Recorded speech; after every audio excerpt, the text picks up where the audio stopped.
নমস্কার সকলকে। আমি সুস্মিতা কর, শিক্ষার্থী প্রতিনিধি সংখ্যালঘু অধিকার আন্দোলন। আপনারা ইতিমধ্যে অবগত আছেন, আমরা এর আগে একটি ভিডিও বিবৃতির মাধ্যমে সংখ্যালঘু অধিকার আন্দোলনের পক্ষ থেকে জানিয়েছিলাম যে আজকে প্রেস ক্লাবে সকলে যেন আমরা উপস্থিত হই। আমরা আবার মানববন্ধন কর্মসূচি শুরু করব, রাজপথের আন্দোলন কর্মসূচি শুরু করব। আমরা এখানে রাজনীতি করতে আসিনি, তাই আমরা বড় বড় মঞ্চ করে সমাবেশ ডাকতে পারছি না। আমরা শিক্ষার্থী সমাজ, সে কারণে আমরা রাজপথেই আন্দোলন কর্মসূচি এখন থেকে চালিয়ে যাব। আমার সাথে এখানে বেশ কিছু দাদাদিরা আছেন। তো আমরা হয়তো বৃহৎ আকারে মানববন্ধন কর্মসূচি করতে পারি নাই বা সম্ভব হয় নাই, হয়তো আপনারা অনেকেই জানেন না, এবং আমাদের খবরটা পৌঁছাতে আপনাদের পর্যন্ত সময় লেগেছে। আমরা তার জন্য আন্তরিকভাবে দুঃখিত। এখন থেকে আমরা প্রত্যেক দিন মানববন্ধন কর্মসূচি রাখবো। পাশাপাশি আজকে যে কারণে মূলত ভিডিও বিবৃতিটা করা, সেটা হচ্ছে অনেক তো হলো, এই 6 মাস আমরা অপেক্ষা করছি, মোটামুটি 6 মাস হতে যাচ্ছে। দেখেন, আপনারা দেখতে পারবেন আমাদের ব্যানারেও আজকে লেখা যে 6 মাস হতে চললো, আর কবে।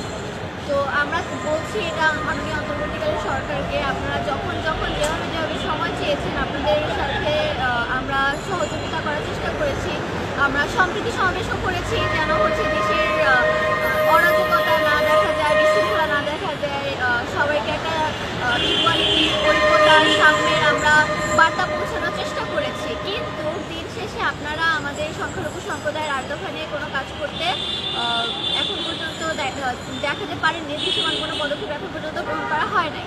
তো সেই কারণে আমরা সর্বশেষবারের মতো মাননীয় অন্তর্বর্তীকালীন সরকার, আমাদের উপদেষ্টা মণ্ডলীকে দৃষ্টি আকর্ষণ করে বলবো, আমরা আপনাদেরকে সর্বশেষ 48 ঘন্টার সময় দিতে চাই, এবং আমরা 48 ঘন্টায় সময় দেবো। এই ভিডিওটি পোস্ট হওয়ার পরে কাউন্টডাউন স্টার্ট হবে 48 ঘন্টার আলটিমেটাম বলতে পারেন।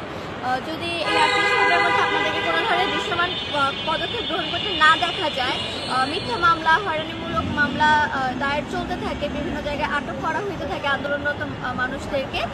পাশাপাশি যদি এখন রানিং যে সিচুয়েশন, সেই সিচুয়েশনে যে সকল প্রবলেমগুলো আমরা ফেস করতেছি, আমাদের বিভিন্ন শিক্ষার্থী এবং পেশাজীবীদেরকে মামলা দেওয়া হচ্ছে, হামলার ভয় দেখানো হচ্ছে, এবং পাশাপাশি আমাদের মিলন জেলার বা হরিজনপল্লিতে ঢাকা এবং চট্টগ্রামে একটা আতঙ্ক চলতেছে। এই সকল সমস্যা, এবং পাশাপাশি আমাদের সোমবার দিন সরস্বতী পূজা, আমাদের বেশ কিছু শিক্ষা প্রতিষ্ঠানে সরস্বতী পূজার অনুমতি দিচ্ছে না, বেশ কিছু শিক্ষা প্রতিষ্ঠান সরস্বতী পূজার ফান্ড দিতে চাচ্ছে না। তো আমাদের 8 দফার মধ্যে দাবি ছিল কিন্তু যে আমাদের প্রত্যেকটা শিক্ষা প্রতিষ্ঠানে প্রার্থনা কক্ষ এবং উপাসনালয় লাগবে আমাদের। আপনারা যেহেতু আমাদের 8 দফা নিয়ে কর্মসূচি আমাদের আপনারা 8 দফা নিয়ে কোনো দৃশ্যমান পদক্ষেপ গ্রহণ করেন নাই, যার কারণেই কিন্তু আমাদের শিক্ষার্থীদেরকে এই ভুক্তভোগীটা হতে হচ্ছে, যে প্রশাসনের কাছে যাওয়া লাগছে শিক্ষা প্রতিষ্ঠানের, কিন্তু তারা কোনো অনুমতি দিচ্ছে না সরস্বতী পুজো করার জন্য। আপনারা যদি প্রার্থনা কক্ষের জন্য নির্দেশনাটা দিয়ে দিতেন প্রত্যেকটা প্রতিষ্ঠানে, তাহলে কিন্তু আমাদের শিক্ষার্থীদেরকে এই হেনস্থার শিকারটা হতো না। তো আপনার সামনে সরস্বতী পূজা, আমাদের ধর্মচর্চাও কিন্তু একটা বাধাগ্রস্ত হচ্ছে। পাশাপাশি বিভিন্ন শিক্ষা প্রতিষ্ঠানে আপনারাও জানেন যে ব্যানার ছিঁড়ে ফেলা থেকে শুরু করে সরস্বতী পূজার প্রতিমাও ভাঙা হয়েছে বেশ কিছু জায়গায়। তো সেই কারণে আপনাদেরকে আমরা বলবো যে আমরা সর্বশেষ 48 ঘন্টা সময় দিচ্ছি। ভিডিওটি পোস্ট হওয়ার পর থেকে ঠিক 48 ঘন্টা পর্যন্ত আমরা অপেক্ষা করব, অর্থাৎ রবিবার পর্যন্ত, শনিবার এবং রবিবার পর্যন্ত আমরা অপেক্ষা করব। আপনাদের তরফ থেকে যদি সংখ্যালঘু সম্প্রদায়ের 8 দফা কেন্দ্রিক এবং বর্তমান যে সকল প্রবলেমসগুলো আমরা সবচেয়ে বেশি ফেস করছি, সেগুলো নিয়ে কোনো ধরনের দৃশ্যমান পদক্ষেপ আমরা গ্রহণ করতে না দেখি, আমরা শিক্ষার্থী সমাজ আমরণ অনশন কর্মসূচি ঘোষণা করব। এবং এখানে যদি আপনি বলেন যে ভিডিও বিবৃতিতে বারবার আমাকে দেখা যাচ্ছে, আমরণ অনশন শুধু হয়তো আমি একা করব, একজনই মামলা দিতে গিয়েছিলেন, আটক করতে গিয়েছিলেন, 1000 জনকে মামলা দিতে হয়েছে। একজনকে অনশন করতে বাধা দিবেন, হাজার হাজার মানুষ অনশনে বসে যাবে।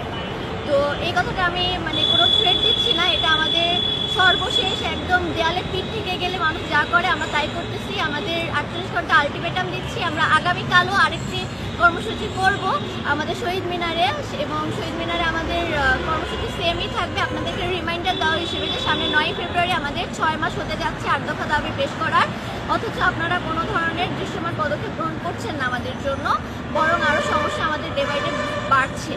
তো সেই কারণে আমরা এটাই বলবো, এবং পাশাপাশি অন্তর্বর্তীকালীন সরকার যদি বলেন যে হচ্ছে আপনারা ইলেকটেড গভর্নমেন্ট না 8 দফা বাস্তবায়ন করতে আপনারা বাধ্য না, সেক্ষেত্রে বলবো যে ইলেকটেড গভর্নমেন্ট না আসা পর্যন্ত অন্তর্বর্তীকালীন সরকারের দায়িত্ব থাকে তো হচ্ছে নির্বাচন সুষ্ঠুভাবে দেওয়ার, সেক্ষেত্রে আমাদের সেপারেট ইলেকশন দিয়ে দেন।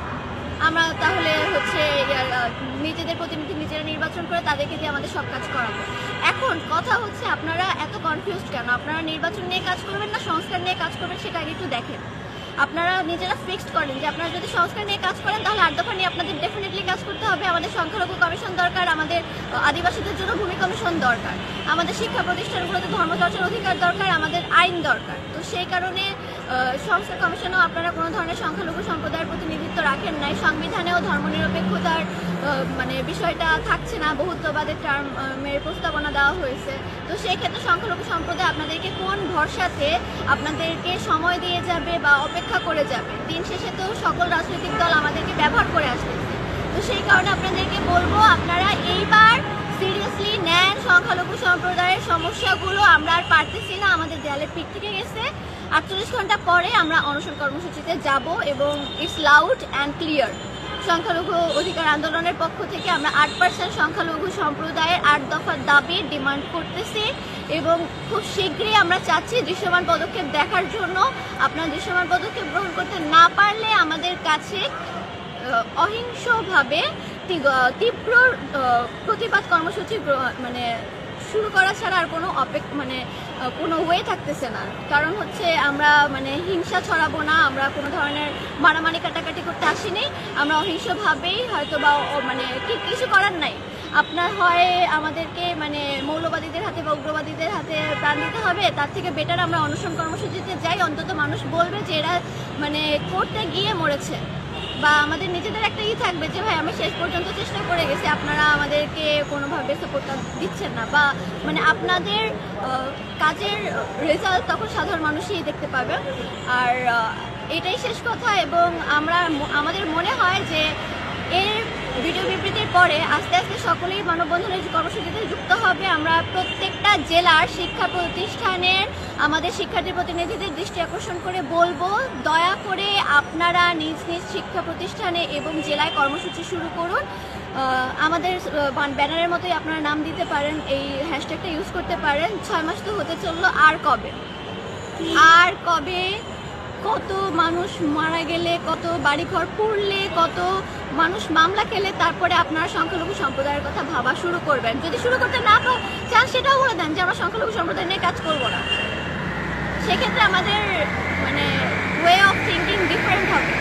আমরা মৃত্যুর জন্য দিন গুনতে থাকবো যে যদি ওনারা আমাদের কথা না ভাবে আমাদের আস্তে আস্তে মৃত্যুর দিকে এগিয়ে যেতে হবে। তো এই হচ্ছে আজকের কথা। এবং আপনাদের কাছে আমরা 48 ঘন্টার সময় অন্তর্বর্তীকালীন সরকারকে সর্বশেষভাবে দিচ্ছি। আপনারা দেখুন 8 দফা নিয়ে দৃশ্যমান কোনো পদক্ষেপ গ্রহণ করুন, নচেত কালকে আমরা শহীদ মিনারের কর্মসূচি দিচ্ছি এবং পাশাপাশি জেলা উপজেলাগুলোতেও বলবো হয় শহীদ মিনারে না হয় জেলা প্রশাসকের কার্যালয়ের সামনে আপনারা 8 দফা কর্মসূচি নিয়ে কাজ শুরু করেন।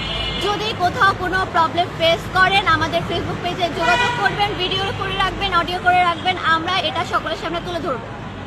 কারণ নাগরিক অধিকার হিসেবে আমাদের আন্দোলনে বাধা দেওয়ার অধিকার কারো নাই। তো সেক্ষেত্রে যদি আমাদেরকে প্রশাসনিকভাবে কোনো বাধা দেওয়া হয় সেই বিষয়টা নিয়েও আমরা আওয়াজ তুলবো। প্রত্যেকটা জেলা এবং তরুণ সমাজকে আমরা বলবো যে আপনারা নিজ নিজ জেলার ডিসি কার্যালয়ের সামনে, জেলা প্রশাসনের কার্যালয়ের সামনে এবং কিংবা শহীদ মিনারের সামনে মানববন্ধন এবং প্রতিবাদ কর্মসূচি গড়ে তুলুন। 6 মাস তো হয়ে গেল, আর কত চুপ থাকবো আমরা? আর কবে আমাদের দাবি দাওয়া পূরণ করা শুরু করবেন? আপনারা বলেছিলেন, আপনারা সময় চেয়েছেন, আমরা দিয়েছি, বাট ইটস হাই টাইম। এবার আপনাদের কাছে আমাদের শেষ এই বিনতি অনুরোধ থাকবে। ধন্যবাদ সকলকে।